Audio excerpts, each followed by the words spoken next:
അപ്പോ ഈ book profit എങ്ങനെ കണ്ടുപിടിക്കുക? 2020-21 എങ്ങനെയാണ് ബുക്ക് പ്രോഫിറ്റ് കണ്ടുപിടിക്കുക? 2020-21 ബുക്ക് പ്രോഫിറ്റ് കണ്ടുപിടിക്കലും 2021-22 ബുക്ക് പ്രോഫിറ്റ് കണ്ടുപിടിക്കലും വ്യത്യാസമുണ്ട്. അപ്പൊ ആദ്യം 2020-2021 ആ അസസ്മെന്റ് ഇയറിൽ എങ്ങനെ ബുക്ക് പ്രോഫിറ്റ് കണ്ടുപിടിക്കുക? അപ്പൊ സ്റ്റേറ്റ്മെന്റ്, ഓരോ വാക്ക് വളരെ ഇമ്പോർട്ടന്റ് ആണ്. സ്റ്റേറ്റ്മെന്റ് പ്രോഫിറ്റ് ആൻഡ് ലോസിൽ കാണിക്കുന്ന പ്രോഫിറ്റ് ഉണ്ട്. ആ പ്രോഫിറ്റിന്റെ കൂടെ ചില ഐറ്റംസ് കൂട്ടുക, ചിലത് മൈനസ് ചെയ്യുക. അപ്പൊ ഏതൊക്കെ ഐറ്റംസ് കൂട്ടുക നോക്കാം. ഇപ്പോ പ്രോഫിറ്റ് ആൻഡ് ലോസ് അക്കൗണ്ട് അല്ല, statement profit and loss, net profit അല്ല, profit. Income tax paid, payable, പിന്നെ ഇൻകം ടാക്സിന്റെ പ്രൊവിഷൻ, സെസ് ഉൾപ്പെടെ, പിന്നെ ഡിവിഡൻഡ് ഡിസ്ട്രിബ്യൂഷൻ ടാക്സ്, ഇതെല്ലാം ഇൻകം ടാക്സിന് ബന്ധപ്പെട്ട കാര്യങ്ങളാ. അപ്പൊ ഇൻകം ടാക്സിന് ബന്ധപ്പെട്ട എല്ലാ കാര്യവും ആഡ് ചെയ്യണം. പിന്നെ നമ്മൾ എന്ത് പേരിട്ട് വിളിച്ചാലും ഏതെങ്കിലും റിസേഴ്സിലേക്ക് ഏതെങ്കിലും എമൗണ്ട് മാറ്റുന്നുണ്ടെങ്കിൽ അത്. അടുത്ത item amount set aside provision. നമ്മള് അസർട്ടൈൻ ലാബിലിറ്റി ഒഴികെയുള്ള ഏതെങ്കിലും ലാബിലിറ്റി മീറ്റ് ചെയ്യാൻ വേണ്ടിയിട്ട് ഏതെങ്കിലും എമൗണ്ട് മാറ്റുന്നുണ്ടെങ്കിൽ അത്. ഇപ്പൊ ലീവ് എൻകാഷ്മെന്റിന് വേണ്ടിയിട്ട് ഒരു തുക മാറ്റി വെക്കുന്നുണ്ടെങ്കിൽ അത് അസർട്ടൈൻ ലാബിലിറ്റിയാണ്. അപ്പൊ അസർട്ടൈൻ ലാബിലിറ്റി ഒഴികെയുള്ള ലാബിലിറ്റി മീറ്റ് ചെയ്യാൻ വേണ്ടിയിട്ട് പ്രൊവിഷൻസ് വെക്കും. പിന്നെ സബ്സിഡറി കമ്പനിയുടെ ലോസസ് മീറ്റ് ചെയ്യാൻ വേണ്ടി പ്രൊവിഷൻ വെക്കുമ്പോൾ അത് ആഡ് ചെയ്യണം. പിന്നെ ആഡ് ചെയ്യേണ്ട ഡിവിഡൻഡ് പെയ്ഡ്, ഡിവിഡൻഡ് പ്രപ്പോസൽ. അതുപോലെ സെക്ഷൻ 10, സെക്ഷൻ 11, സെക്ഷൻ 12 ഇതുമായിട്ട് ബന്ധപ്പെട്ട എക്സ്പെൻഡിച്ചർ, അതിൽ സെക്ഷൻ 1038 ഒഴികെ. പിന്നെ ഡിപ്രിസിയേഷൻ അത് ആഡ് ചെയ്യണം. സ്റ്റേറ്റ്മെന്റ് പ്രോഫിറ്റ് ആൻഡ് ലോസിൽ കാണിച്ച ഡിപ്രിസിയേഷൻ. അടുത്ത ഐറ്റം ഡെഫേർഡ് ടാക്സും അതിന്റെ പ്രൊവിഷൻസും അത് ആഡ് ചെയ്യണം. അതുപോലെ amount set aside as provision for diminution in the value of any asset ഇത് ആഡ് ചെയ്യണം. പിന്നെ ഈ സെക്ഷൻ 47-17 ബന്ധപ്പെട്ട ലോസ് കേട്ടോ, സെക്ഷൻ 47-17 ബന്ധപ്പെട്ട ലോസ് അത് ആഡ് ചെയ്യണം.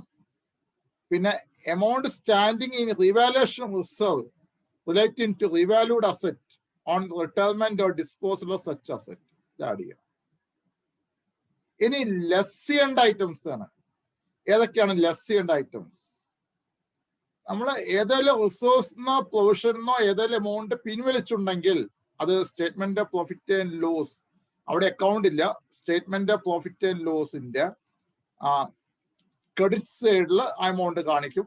അതിനെ കാണിച്ചിട്ടുണ്ടെങ്കിൽ അത്.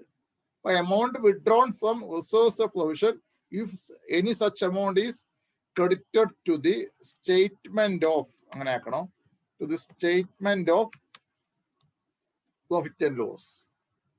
അതുപോലെ ഇൻകം ടാക്സിന്ന് എക്സംപ്റ്റഡ് ആയ ഇൻകം ഉണ്ട്, അത് ഈ സ്റ്റേറ്റ്മെന്റ് ഓഫ് പ്രോഫിറ്റ് ആൻഡ് ലോസിന്റെ ക്രെഡിറ്റ് സൈഡിൽ കാണിച്ചിട്ടുണ്ടെങ്കിൽ അത്.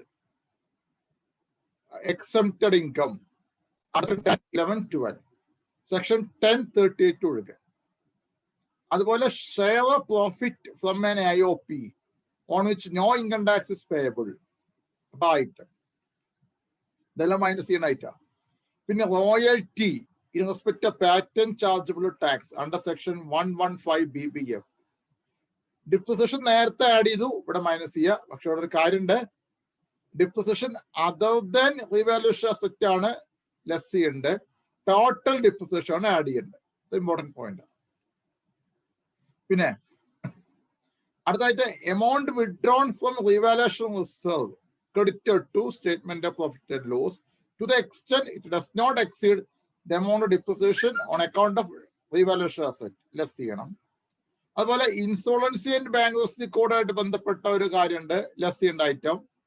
Aggregate amount of unabsorbed depreciation and loss brought forward in case of a company against whom an application for corporate insolvency and bankruptcy code അനുസരിച്ച് corporate insolvency resolution process ഒരു കമ്പനിക്ക് against ആയിട്ട് adjudicating authority വെച്ച national company law tribunal.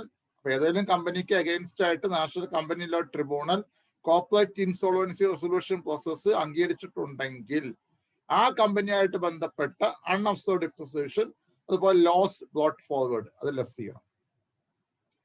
Less ചെയ്യേണ്ട items. ഇനി less ചെയ്യേണ്ട item വളരെ പ്രധാനപ്പെട്ട ഐറ്റമാണ് 10ാമത്തെ item. Amount of loss brought forward അല്ലെങ്കിൽ unabsorbed depreciation which is less as per books of account. വളരെ പ്രധാനപ്പെട്ട പോയിന്റ് ഒന്നുകൂടി വായിക്കുക. Amount of loss brought forward അതെടുക്കുക. അതുപോലെ അൺഅബ്സോർബ്ഡ് ഡിപ്രിസിയേഷൻ എടുക്കുക. ഏതാ ലെസ് എങ്കിൽ അത് as per books of account പ്രധാനപ്പെട്ട. ഇനി profit of sick industry unit less ചെയ്യണം. അതുപോലെ ഡെഫേർഡ് ടാക്സിന്റെ ഏതെങ്കിലും എമൗണ്ട് ഇങ്കായിട്ട് സ്റ്റേറ്റ്മെന്റ് പ്രോഫിറ്റ് ആൻഡ് ലോസിൽ കാണിച്ചിട്ടുണ്ടെങ്കിൽ അത് ലെസ് ചെയ്യണം. പിന്നെ ഒരു വിദേശ കമ്പനി ആണെങ്കിൽ capital gain arising on transaction security, അതുപോലെ interest royalty of fees for technical services chargeable to tax, ഈ 2 ഐറ്റം വിദേശ കമ്പനികളുടെ കേസിൽ ലെസ് ചെയ്യണം.